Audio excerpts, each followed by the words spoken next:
idol. So ngayong araw ay dito po tayo magbiyahe papunta ng Iligan. So galing po tayo ng Usamis, dadaan po tayo ng Tanggob para dito dumaan sa Pangkil Free Bridge.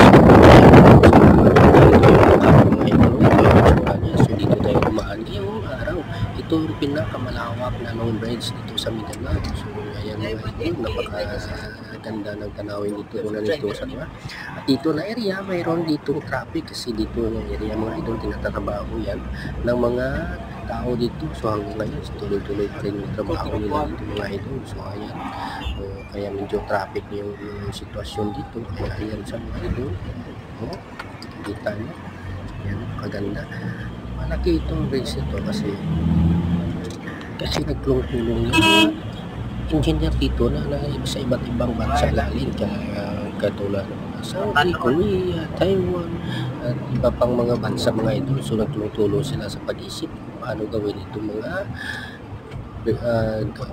project ito sa Mindanao mga idol. So ayan mga idol, dito tayo dumaan yun para makikita natin kung ano yung magandang na daanan nito, magandang tanawin. So itong mga daanan na ito mga idol, naka-amigo ay papunta ito ng Lanao del Norte. So yung lalabasan dito ay Gaisano, Tubod.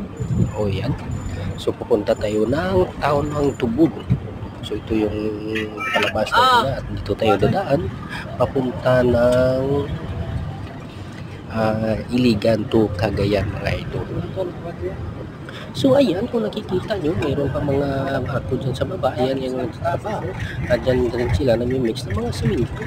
So ayan na sa baba yung mga equipment nila para tuloy-tuloy pa rin yung trabaho dito sa tulay kasi mayroon pang mga kulang. At sa siguro, lagyan pa nila ng mga pantalan yan mga amigo. So kaya dito na tayo, palabas na tayo at nakikita na natin yung Gaisano, Tubod. So ayan sa mga kamigo, so dito na tayo palabas yan sa town ng Tubod mga kamigo. So magandang araw po sa ating lahat. So